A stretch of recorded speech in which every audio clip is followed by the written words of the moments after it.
Hi, and welcome back to Culture Crack. Welcome. I'm Ronya, I'm Yael. and this week we are talking to a very, very kind and wonderful author again. Yes, we needed more book people on, We so did. And so we talked to Kay about her new series, and I was surprised that did she say that she had released all all four four books in in one one year. year? Crazy. I was thinking about the logistics of that, and I was Yeah. like, when does she sleep? No, no, I know.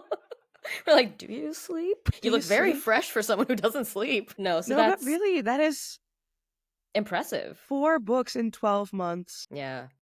Wow. Yeah, yeah. My But then God. but it is like she said, she started to write the second one while her editor was making the edits on her first book. So I guess I she just know, kind of but like kept, but still, still that's like the stamina that's on that. impressive. Yeah, for sure. So without further ado, welcome Kay.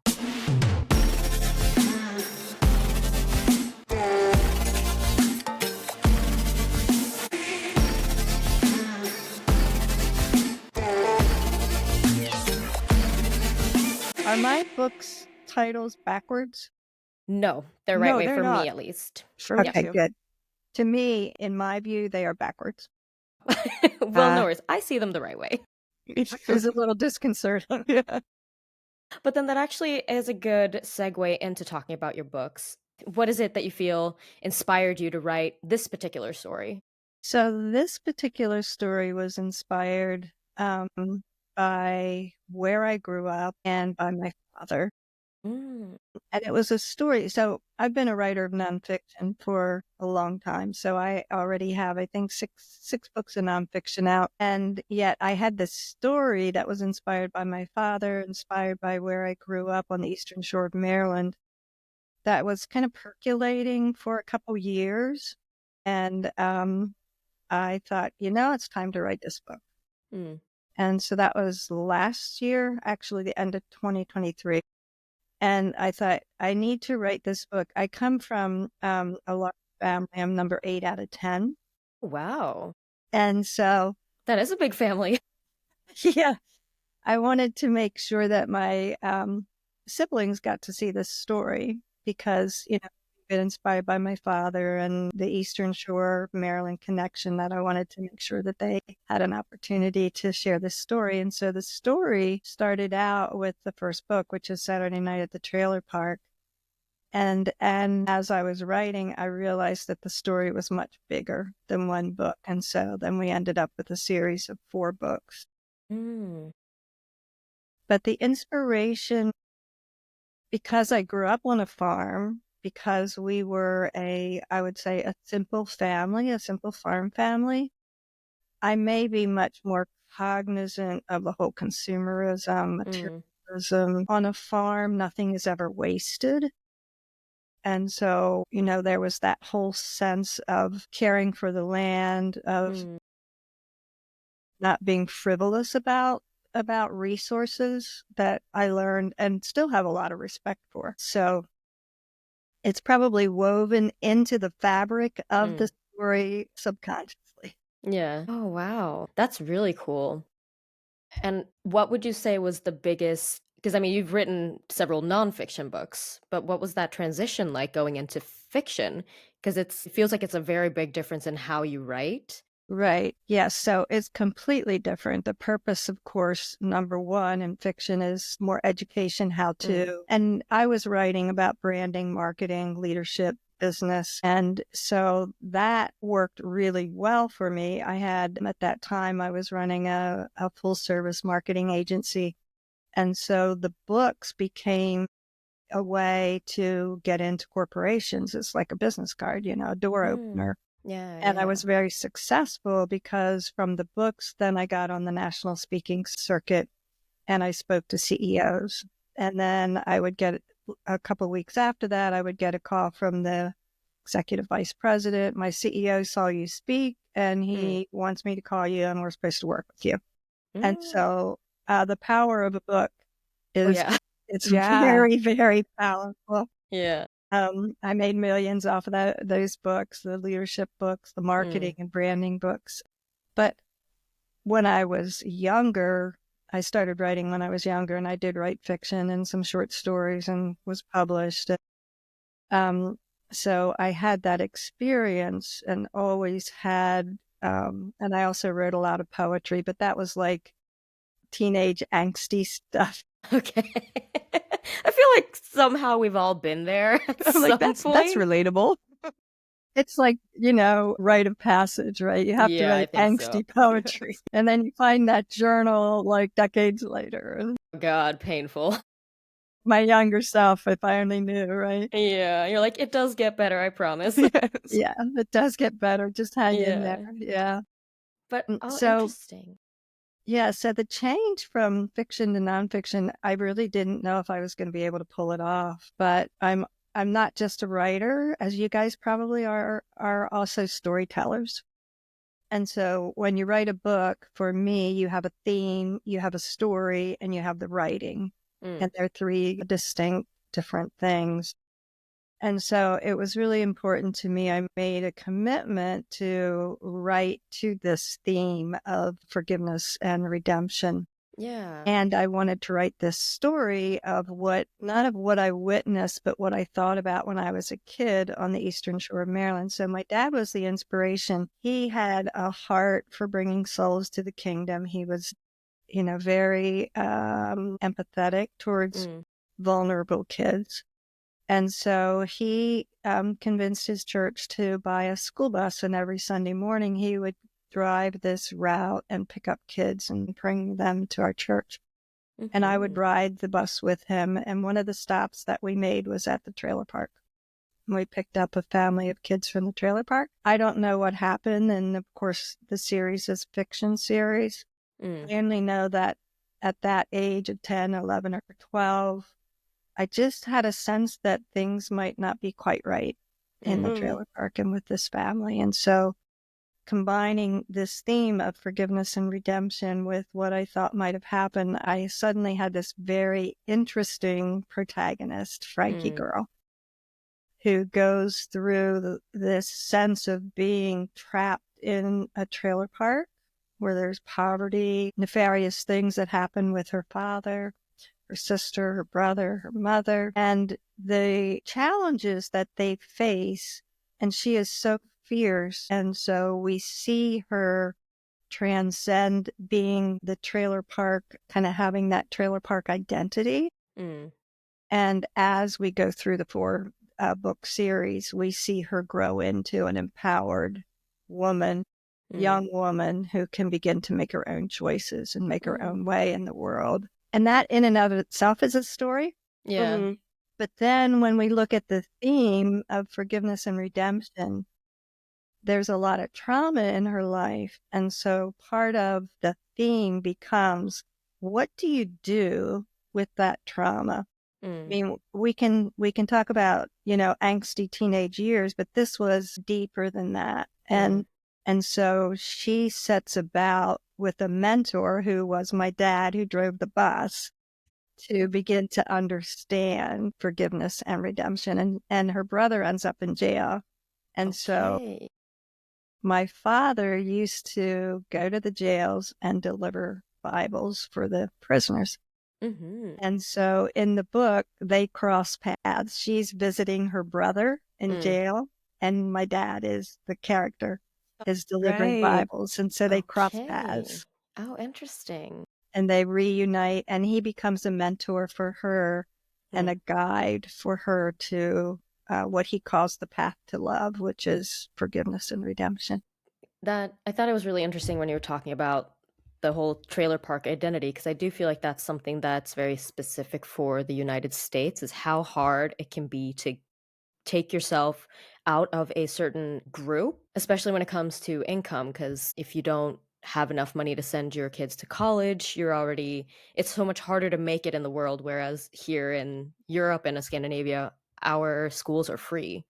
And Right. so it doesn't really matter what background you come from and who your parents are. You can always get an education, which I think it's so sad that it's not like that over there too. I agree. I agree. And, one of the things that I wrote into the book was that she Mm. does go to community college Mm, yeah. and she's able to get a free ride out because of her scholastic, Mm. she's able because of her SAT scores, but that becomes the ticket out for her. Mm. It becomes a really, really important part of her expanding her viewpoint of the world, expanding what she thinks might be possible for her in her life. So there were two things really that were so important to her. One was the library, Mm. because books are the way you open your mind, Mm. yeah, right? And then the second was going to community college, being able to be enrolled in a pilot program where she was coding, where she Mm. had code. And so she Right. was really, really brilliant. She was smart. So she could pick it up really fast. She's a little Mm. bit like Elizabeth Salander, she's just bright. Yeah. Yeah. Yeah. I mean, that's a real stretch. but I think about them actually in the same way because they're both strong, wiry physically. Mm. Remember how she was really Yeah. really strong, but also really strong in terms of her resilience, Mm. being able to fight and being able Yeah. to create opportunities maybe where there weren't opportunities. Yeah. Would you say that she's kind of inspired by some aspect of yourself? Because you also come from a smaller town, you're raised on a farm, and then you went into marketing, which is also very, very different from that lifestyle. So how Yeah. would you say that it are there and like are there similarities between you and Frankie Girl? Yes, there are. So when I was a kid working on the farm, I remember being about 12 years old, same time, right? Mm. 12 years old, maybe even a little younger, and deciding that whatever it was that I did with my life, it was not going to be labor Mm. because we had a dairy farm, which is even harder. Mm. So, dairy farm, you have to get up and milk the cows before you go to school. And you can't be in sports and stuff like that because you have to come home and milk the cows. And so Mm. I was like, I'm out on this. I'm not in on this for the rest of my life. So, and I had a certain intellectualism even then, and lived in a world of ideas, world of creativity, and so I was like, am not going to be, I'm not going, Mm. I'm going to be doing something else, and so I ended Yeah. up in marketing. Yeah. What was that journey like? How did you find it specifically marketing? So first of all, I went into television, and I was a producer in television for a feature show. And I Mm. absolutely loved that. From there, I went so in the early days of like MTV, ESPN, I was doing some sales for them. Mm. And then from there, I actually went into the agency world and I worked in an ad agency. And Okay. for me, because I tend to be more strategic, I was like, ad agency is good, and that's all tactical for the Mm. most part. So then I started a marketing company, which, there you move into the strategies a little bit more. Mm. Um, kind of driven. I come from, I'm 8 out of 10, but Mm. my siblings are all very entrepreneurial. And Okay. so I saw almost all of them starting businesses and being very successful. And so that was kind of a path that I thought, oh, well, that's possible. Mm. I can do that too. And so I did. And it's been a really good ride. Yeah. It's been great. Interesting that all of yours. Oh, yeah. Oh, sorry. You can ask a question. You looked so excited. No, I was just thinking about something you said before about writing the first book, and while you were writing, you realized that this was a bigger story. Um, and I was wondering if that is something that it comes to you because you have this theme in your mind and this outcome, and you just let your brain go, or if you really plan out every chapter, everything that needs to happen to get to the end. And then while you're doing that, you realize, no, wait, I need more time to tell this story. Yeah. So you're probably familiar with the two ends of the continuum of being a plotter or a pantser. Mm-hmm. So those terms are the plotter is very, outline, knows what's going to happen when, and the pantser writes by the seat of their pants. I do not like that term, so I don't use that term. But my process for writing is that I know where we're going, Mm-hmm. but when I sit down to write, I don't know what's going to happen exactly. Mm. And I don't know all of the characters that are going to pop up. Now, I trust my writing and I trust my creativity 100%. So I know that it's going to happen. And so the discipline is just to sit down, go back through what I wrote, like maybe the last chapter or the prior chapter, and then continue on. I know what my plot trajectory is. And so I write to that, but I am not a detailed outliner.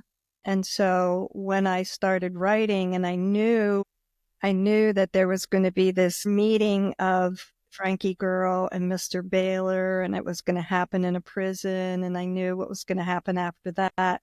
I just had to fill in the blanks. And then the protagonist kind of popped up. I was not prepared for him at all. And he popped up and he proved to be a fantastic antagonist. Mm. Wow, that's great. Such a great antagonist. And yet he finds, spoiler alert, he he finds forgiveness and redemption, even though he has a dark heart. Mm. I really love that. I really love writing myself. I mean, it's never led to anything yet.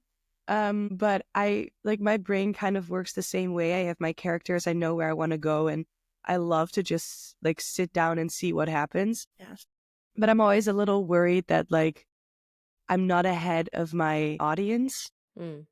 Because a little while ago we talked to another writer and he was he was explaining to us how as an author, as a writer, you obviously want to be ahead of your audience because you need to know what happens before they know what happens. So I think it's really interesting that even though you don't have like an exact plan, things still like work out and suddenly someone pops up and then we go with that person and then we figure out that we need this person in the story. Right, right. Well, Stephen King, so you guys know Stephen King, right? Mm-hmm. He has an excellent book titled On Writing. And his process, his kind of viewpoint on this, which I subscribe to, is have a really great character and put them in the middle of a horrible situation and see how you can get them out of it. Mm. And I That love feels very Stephen King. Yes. Stephen King. And he doesn't always get them out of it either. No, he doesn't. Killed. But if you think about it, that happens over and over and over in a book. And it's Mm. this thing, Yeah. in every book, your antagonist needs to change from A to Z or A to B, however you want to do it. In every scene, there needs to be a change that moves the story forward. In every chapter, there's, a scene that needs to move the story forward.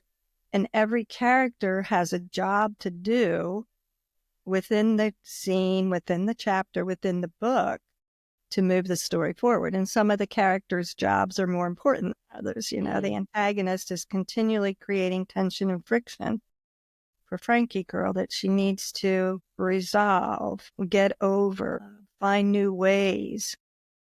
And so, as a writer, these characters become real people to you. And Mm-hmm.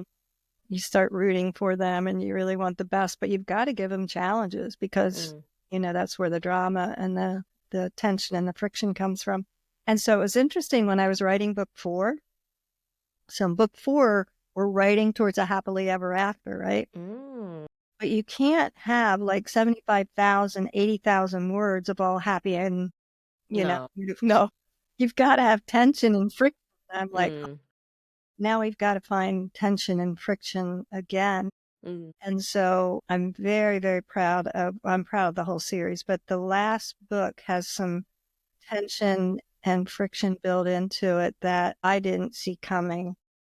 That is perfect at the exact time when it needs to like grab the reader again. So you thought everything was going to be fun Mm. and, over and happily ever after. Whoops. Think again. We got a Yeah. little bit yet going Yeah. on.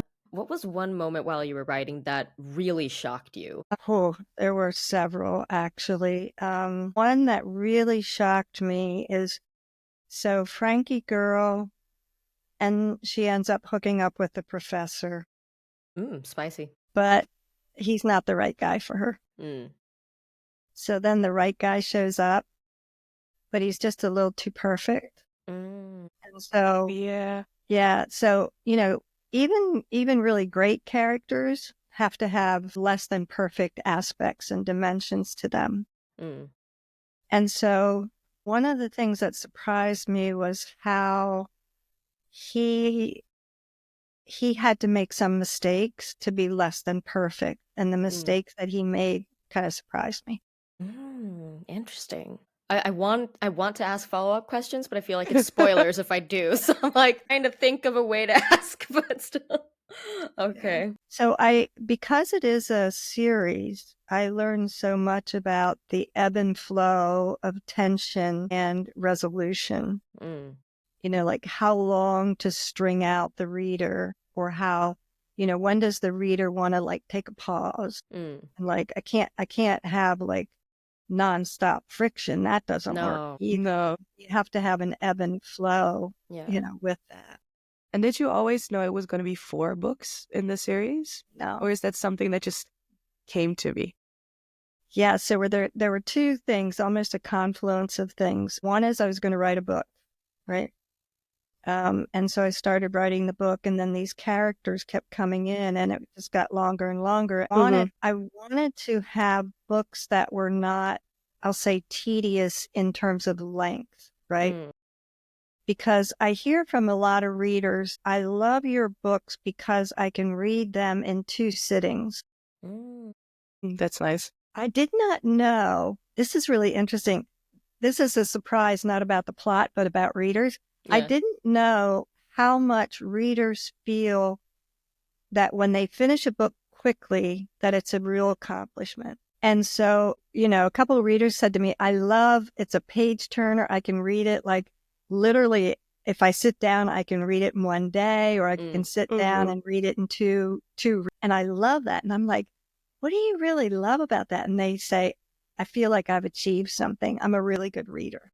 Yeah, that's true. I And do then get I can that. read more books. So That's true. read more books. And I'm like, wow, I love that. Yeah. And No, so, I went home over the holidays, and when I was flying back to New York, like whenever I get to an airport, I always buy myself a new book. It's like my airport book, and then I get to read it on the plane. And I think I was like 350, 400 pages or something. And then I like read it on the plane. And even before I got back to New York, I finished it, and I was like, look at me. yeah, So I really get that. It's like, see, I did that today. yeah. So there is that great sense of accomplishment of being, Mm. being a good reader. Mm-hmm. And that was kind of a surprise for me. I didn't expect that. Yeah. I have a love for both, actually. I mean, if it's not a fantasy book, I do prefer them to be shorter. Uh-huh. Fantasy, I love it when they're long because then it gives me more time to live in that world. Yeah. So that's usually what I prefer. But I am reading a fantasy series right now that is shorter. It's like 500 pages or something. Yeah. 450 something. Yeah. So the other piece of going into a series Mm. is kind of a logistical thing. And that is Amazon loves series. Mm. And so I discovered that because Amazon loves series, they will do a lot more work on your behalf. Oh. So book 1 comes out and it does well. And then you do a pre-order for book 2. So Mm. you've got 30-day pre-order, and Amazon is putting you on, all over the All place. And right. then book 2 comes out and does well. And now you're building this backlist, right? Within the series. And so Amazon loves series, the algorithm does. Mm. And Amazon's algorithm loves series readers. So Mm. they're going to show it to series readers. People who Mm. buy series, they will show my series to those people. Yeah. So I'm like, okay, so I have a story that's bigger than one book, and that's really nice because Amazon loves series, and let's do a Mm-hmm. series. But I did not set out to write a series. I set out to write Yeah. one book. Would you say that your marketing background has helped you with your series? And I think in terms of how to make sure that people see your book. Yes. Yeah. So I am a shameless promoter. I think you have to be. Yes, Take but I take as you should be. I take this book with me everywhere, Mm. and I give copies out. I probably give copies out almost on a daily basis. Mhm. I am shameless in terms of talking about my book and giving my book away, talking to readers about it. Mm. I play pickleball. Yesterday I went to play pickleball, got started talking about books, gave 2 books away. But here's the marketing trick. So I created this little bookmark on Canva, Mm. and this QR code leads to the review page. Ah, So not only do you get a free book, but you get the opportunity to give me a glowing review. Review. Well, that's really good. How has the audience been responding to your book series? The response has been really good. So you can tell for me, I look for a couple things. I look for number of reviews. I look for level of reviews. Mm. I read all reviews because to me, that's market research. Mm. I can see what resonates with people. I can see what they don't like, what they do love. The whole page turner, can read it in 2 sittings, mm-hmm. fast book, can't wait for the next one. All of that really comes out of the reviews.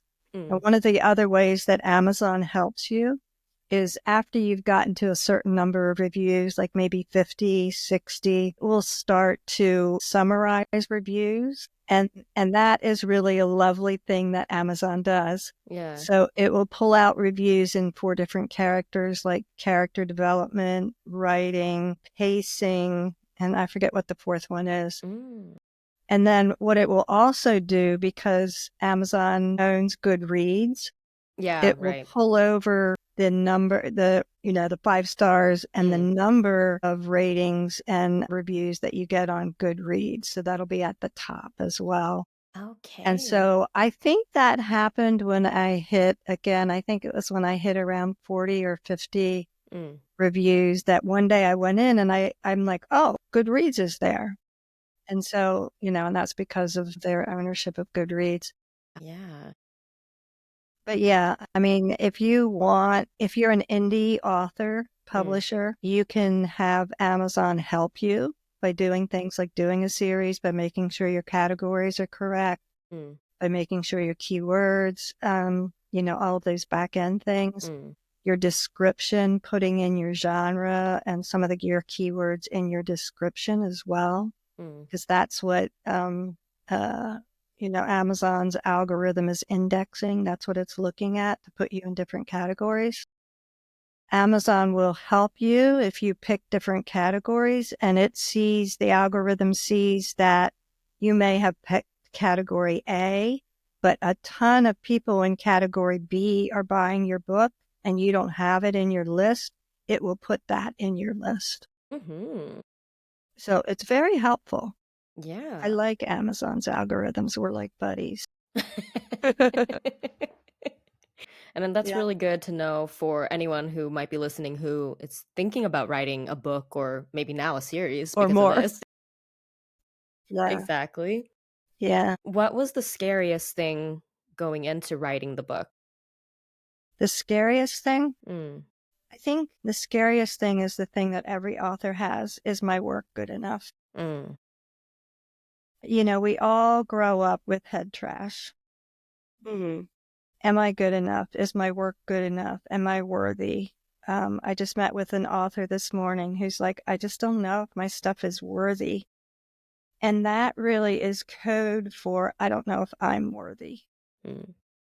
And so the scariest part and the most rewarding part all at the same time was when I gave book 1, Saturday Night at the Trailer Park, to my developmental editor.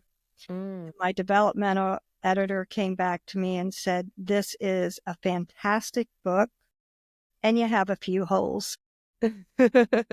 And she gave me so much encouragement that I felt like I could really do this. Mm.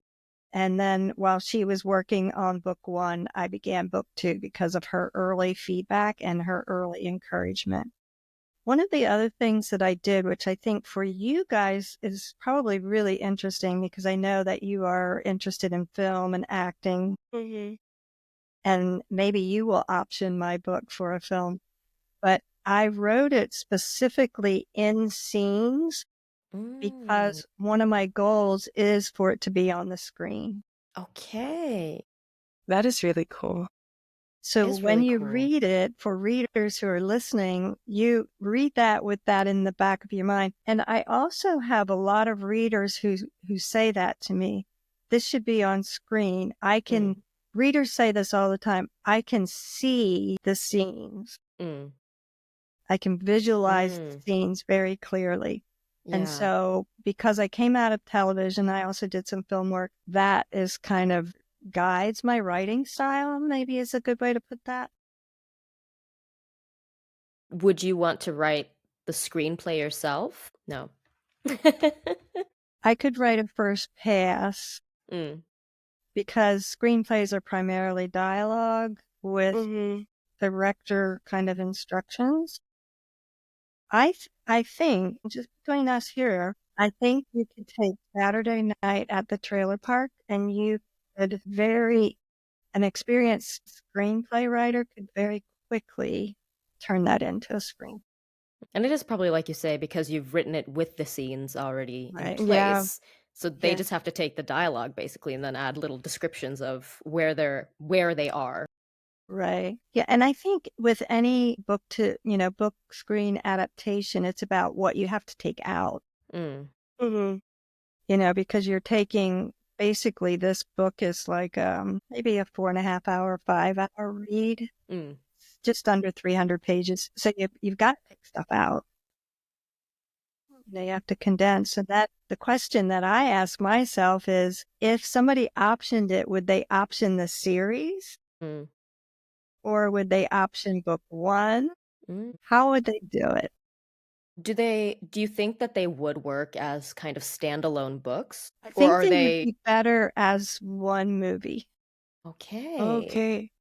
And then it's even harder because then it's 4 books that you need to put into one movie. Yeah. Right. And I do understand why you wouldn't want to like write a screenplay yourself because then you would have to be the person who has to pick your own book apart and Mm. decide what to put in a movie and what to And I take love out. all my babies. Yes.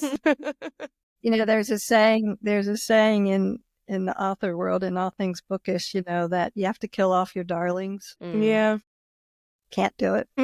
Thank God there are other people out there who are so willing to do it. Yes. Yes. Thank God for them. Yeah. Exactly. Do you have anything new that you are working on or any new book ideas, new characters and Yes. stories? Yes, I do. So I'm going to do something really interesting. So the Frankie Girl series is complete, 4 books, but people are not finished with Frankie Girl. Hmm. And I know from my conversations with the readers that they want more Frankie Girl. So for 2025, I have in the schedule 4 companion books. So Hmm. companion books are in the Frankie Girl world. Okay. I'm going to do something that I've not ever seen done before. In I'm going to write a companion book called Understanding Frankie Girl. I'm going to write an epilogue. I'm going to write a character build out. I'm going to do the Mm. world building. And this is the part that I haven't seen before. I'm going to do an interview with Frankie Girl. I'm the author. I'm Mm. going to interview Frankie Girl character Interesting. That is really cool. That's very, about very cool. her thoughts, her life, what she sees in her future, Mm. and explore a little bit more deeply the themes. The overarching theme is forgiveness and redemption. but there's a very, very strong theme, which I think I'll explore in some other series, and that is family secrets and Right, I saw that. generational secrets. Yeah. And I think many of us have that as part of our experience. Mm. What are the secrets?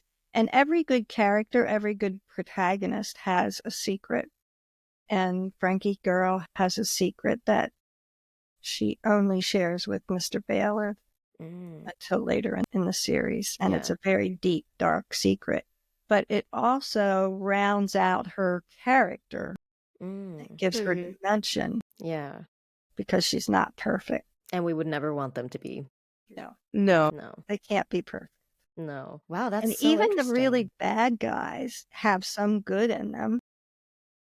Otherwise, they're not very good bad guys. I think it's No. our favorite bad guys are the ones that we kind of love But not. because they're so But not. likable at the same time, but still they do terrible things. But we're like, why do I like you though? You're doing these Yeah. terrible things that I don't agree with, but I'm still kind of rooting for you in a really weird, messed up way.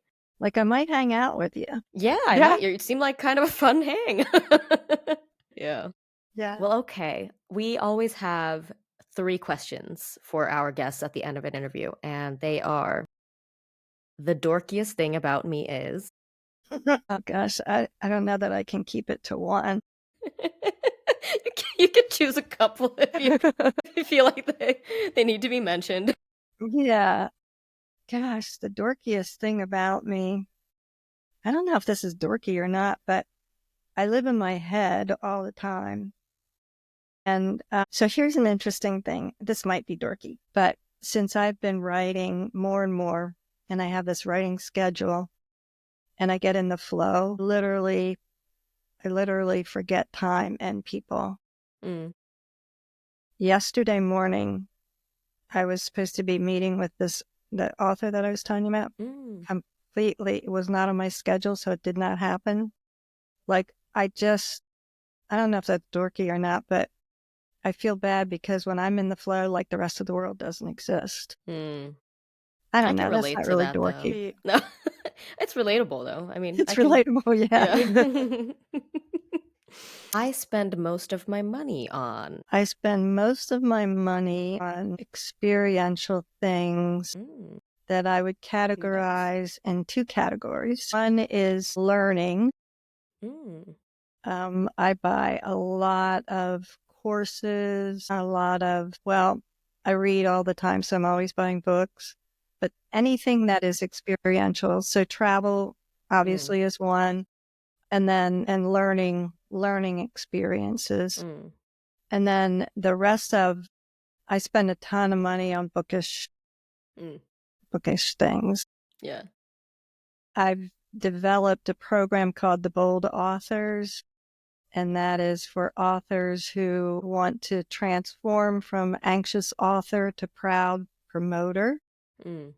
And so right now I'm spending a lot of money in conferences, building up that followership and Mm. building up that community, because I see that so many authors have this fear of going off the Amazon cliff. They might do a launch, but then after that, how do I keep my book? How do I sustain Mm. the sales of my book becomes the real issue. And many authors, if they are indie authors and they don't have a publisher behind them, really, really get discouraged as the newness wears off. And so Mm. having published 4 novels in 1 year and keeping sustainable sales and increasing sales, day after day, I put together a program. And then I believe for every book, whether it's fiction or nonfiction, there should be a follow-on back-end program, Mm. because that is where you can make, as an author, a lot of money. In the nonfiction books that I wrote, I made millions on the back-end programs because they were marketing and branding programs with Right. corporations. Mm-hmm. Yeah. Now, my passion project for fiction authors is to help fiction authors develop a back-end program. Mm. So I'm in the process right now of developing a back-end program for Frankie Girl, which is an online course about forgiveness and redemption. At the same Okay. time, the companion books are also back end Right. ways to extend the brand. If you think about it in terms of branding, how do you extend the brand? Yeah. Wonderful. So then the last question then. My Yes. culture crack of choice is basically what kind of culture do you indulge in the most? Are we talking about modality? It could be like, do you go to the movies very often? Do you like concerts? Do you like to go dance samba? Do you listen to a lot of Spotify? It could be anything. Like, do you watch History Channel? An unhinged amount? It could really be anything. Yeah. So I would say it's the screen, either Mm, the big one or the little one. mm, And I think primarily because I'm a very visual person, because mm, I did some work in film. I did have a secret goal of being a film director. mhm. And you will see in the books, I do end up winning an Emmy. Ah. Always have to give it to yourself No, somewhere. an Academy Right? Award. Sorry. Yeah. Yeah. Yeah, So, but still. I can do that in fiction. So Yeah. that's all good. I love a good binge. Mm, I do love to binge watch. Nice. yeah, that's Hmm. nice. Yeah. So my next up is the second, I guess you would call it the second series of now I'm blanking on the name, the South Korean X Games. Yes, Squid Games. Squid Games, yes. I haven't seen it, but The new one that just came out. Hmm. right, yeah. Yeah, that's on my list now. Maybe I'll do that this weekend. Okay. Yeah. Nice. Talk Where about can that. people buy your books, if anything? I'll put some links in the show notes, but Amazon is that Yes. exclusively where people can buy your books? Yes, Yeah. exclusively at Amazon at this point. We're going wide in 2025. Mm, Available in paperback, digital, and Kindle Unlimited. wonderful. Well, thank you so much Yeah. for taking the time, Kay. This has been really, really, Yeah. Oh, yes. another thing, yes. Yeah. So the prologue to the series is available for free I to actually the signed up readers. for it. Did you? Okay, Yeah, I awesome. did. Thank you.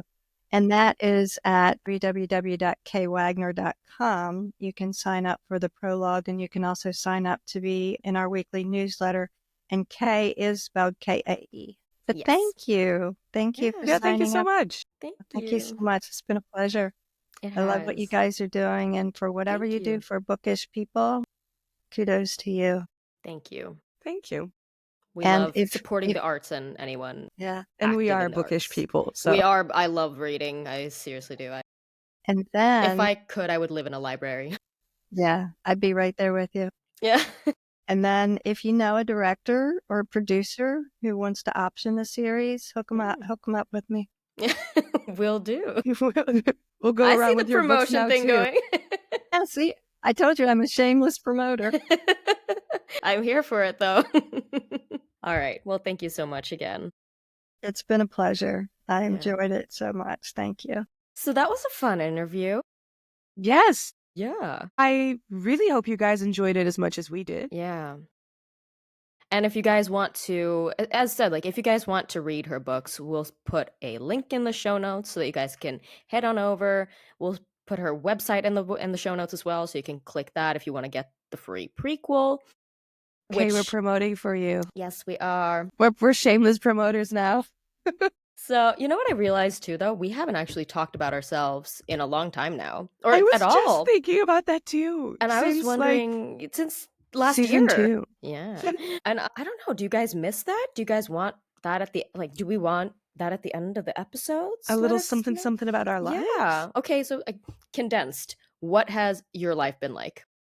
Okay, 30 seconds on the clock.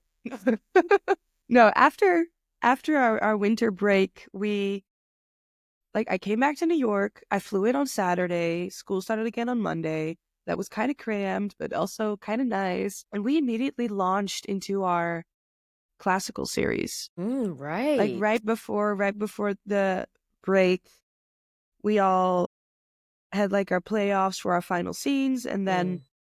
had like this whole casting process happen behind the scenes, and we were all put in like 10 different plays, and yeah, last Monday we just started with rehearsals for that. Mm. um And it's really fun because this is like the longest project we've done so far in school, because the scenes we did last year, we had 3 weeks Yeah. for each scene, and we usually have 3 weeks for each scene, and now we have 6. Oh, yeah. We have Because you guys are 6 doing weeks, whole plays, and right? we're doing whole plays. Yeah, fun. So it's really, really great. It's been super fun. My schedule has been all over the place because my rehearsal is 6 to 10, and I Mm, work at school during the day. yeah. So I go to sleep and I wake up and I do homework and I go to work and I go to rehearsal, and I'm like, oh, right. This is what life, like, this is what the hustle life was like. Mm. Because I remember before moving to New York, I was like working in a restaurant often for like 10 to 12 hours a day. Oh, Is that even legal? No, it's not, but still. And now I kind of start to feel that way again. I'm like, oh mm. yeah, this is what that felt like. Yeah, you're like, is this legal? I don't think so. But I put it on myself. I put it on myself. It's fine. I mean, sure. Oh, damn. But What about you? did you get cast in what you were hoping? I am okay now. So that's a No, no.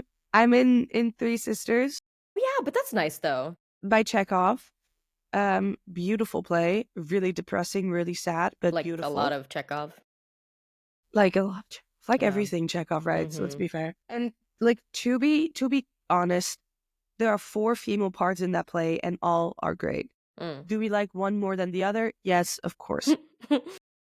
But in the end, my final goal, or like my final wish, was to be one of the sisters, and I am one of the sisters. I'm not Okay. my top pick sister, but I'm my second pick sister. So That's good though. I'm good. I'm Yeah, good. that's very good.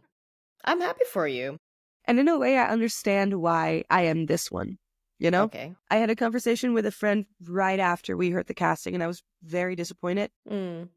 And then she said, like, yes, maybe you're not Masha, because I really wanted to be Masha. She's like, maybe you're not Masha, but first of all, that does not mean that you could not be Masha. Just because you're not Masha doesn't mean that the director's like, yeah, I could not do that. Mm. But maybe you're Olga because you would be the best Olga Mm. out of everyone. And I think that's really interesting. Mm. That's And a really when I nice way to look at, think of it too. yeah, and when I look at myself and when I look at my castmates, Olga's the oldest sister. Mm. She's very nurturing, very caring. She wants to, like, she's like constantly fussing over everybody and Mm. are you okay? And do you need something? And Mm. very sweet, very motherly. Well, you don't get to And play that too much. no, no. No. And that is what I really like about it. Mm. Because usually I am this like angry, cold, mad. And I mean, Olga's fucking depressed. Mm. She is having the hardest fucking life ever. She's 28. She's basically spinster because it's 1900. She's not married. She doesn't Yeah. have a husband. She doesn't have a family. Her sisters, both younger than her, both have 2 men after them. So she's like, everybody is loved. Mm. Everybody has at least someone or 2 people who love them. Yeah. And I have no one. And I will work for the rest of my life. And she's 28 and she knows that she's gonna be alone forever and die Mm. Oh, alone. that's so depressing. So it's really sad. Mm-hmm. And I was talking to the director too, because there's this whole storyline that we used to live in Moscow and then we moved away to the countryside and now we live in the countryside. And then the director said to me, he was like, yeah, but you were 18 when you left Moscow. So what if you had someone there? What if you did have someone in Who you Moscow who you never got loved, who over. loved you, who, like, maybe you guys were like, we're going to get married. And then your Mm. dad was like, you're not, we're moving away. So not only are you alone forever, you also have this like memory of this person you loved so much. And that is not like in the play. That is something we want to play with. Mm. But it makes it even sadder. Yes, it does. It makes it even sadder because I'm not That's- just alone for the rest of my life. I had a chance to be happy Mm. and it's gone. It's like the bitterness of being like, I know where Yeah. my love is, and I'll never have that again because I live in fucking somewhere else. Yeah. And I can't just get up and like, I'm a woman in Mm. 1900. I Yeah. cannot be like, bye bitches, I'm going back to Moscow. No. Oh, that's sad. But that's And we're fun. also orphans. Our parents both died. Mm. And then, Yep.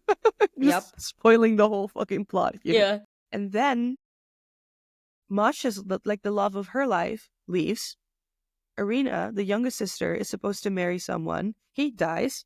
Mm. It's like this whole mess. It's so tragic. It's this whole mess. So sad. So sad. It's a And beautiful I'm play, but it's so sad. and I'm gonna be the best fucking Olga you've ever seen. Yes, you will. I believe it. I want someone to be like sneakily filming it so that they can send it to Yeah. Mama Ronya and she can see it. I'll be We're like, you're doing here, great. the full 90 minutes. Also, yes, we cut down Three Sisters to 90 minutes. Wow, It's ridiculous. The first time we read it, I think it took us like 2.5 hours. Yeah. And now it's 1.5. Mm. It's not 1.5, where it's supposed to be 1.5. And Dave says it's 1.5, but it's not. Okay. I know it's not. But You're he's like, I have faith in you guys. You're like, We're like, thank you. exciting. I like that. Okay, but how am I doing? I mean, Yes, I'm how are doing you doing? pretty okay. I think this year has been, I had kind of a slow start. It was really This year, hard. it's January 25th. Yeah. The whole Year. year. I think for me, I had a really hard time getting into work mode again after Christmas. Mhm. And I've been really slow at finding my motivation. But at the same time, I've been doing a lot of fun auditions, and I did a Yay. really fun audition last Sunday for a short film that I got. And so I will be shooting that film in a week, and it's a really Exciting, fun exciting. one too. It was with one of the directors of the films I did last year. She wrote to me and was like, "Hi, I'm the producer on this for this project. Would you like to come and read for this part?" And I was like, "Okay." She sent me the Yes, script, bitch. and I'll read through it. I read the script, and it's beautiful. I mean, I am in tears on the couch. I was like, I will be there. I will be there. Aw. You can believe it." So I went in and there's no dialogue, so I did a whole like physical audition again. You moved around. Yeah. An intense mover, you know. You moved your body. Oh, intense mover. I totally forgot about that. No, it's about this woman who's out hiking and she gets hurt. And so I get to play like really, really hurt and like Yeah. yeah, so it's very fun. It's really fun. I was rehearsing earlier today, did a little makeup test, went through like a couple things, tried on some costume. So I'm really excited for that. Yes. What else has been happening in my life? Yeah, at my job, I'm helping to plan an event in Gothenburg, and that's really exciting. We're doing it for like freelancers and other people. And next week I'm also is it next week? No, it's in 2 weeks. I'm arranging like a networking event for actors, and it was fully booked over a weekend. So I'm like, people over here really want to network, especially actors, because Cool. in Sweden, there really aren't that many opportunities for actors to meet other actors and just Mhm. network and talk. So that was really exciting. I was not prepared Yeah, for that's that really much cool. of engagement. I was like, whoa, okay, cool. Yay, guys. Now I have pressure on me to make it interesting and fun. So, but yeah, True. That's true. that's been my life, I guess. The eternal puzzle of working and acting and trying to make money. Yeah. That's so like scary, Yeah. but also cool. Yeah. Also, can I say something? I'm really Yes. proud of it. We just interviewed Kae, right? Yeah. For 50 minutes. Uh-huh. I did not curse once. I noticed. I did not curse once. Then we ended and I cursed 60 million times. But in the interview, I did not curse once. You were behaving actually. Thank you. I was being so polite. Yes? And I'm always polite. Let's not Yeah, of course. let's not be weird. I'm always polite when we have a guest. Yes. But I did not curse once and I was very proud. Gold star. And then in the Yes. last 10 minutes, I just threw them all out there. Where you were like, I just have to get them out now. Yes. All right. Thanks, you guys, for listening to yet another episode. Hope you guys like this one, and talk to you guys next time. We'll see you next time. Bye. Thank you for listening to this week's episode. Don't forget to follow us on Instagram at Culture Crack Podcast. and subscribe to our Patreon at patreon.com/culturecrackerpodcast. It's only $1, and it's only ever going to be $1. Yes! All right, see you guys next time. Bye!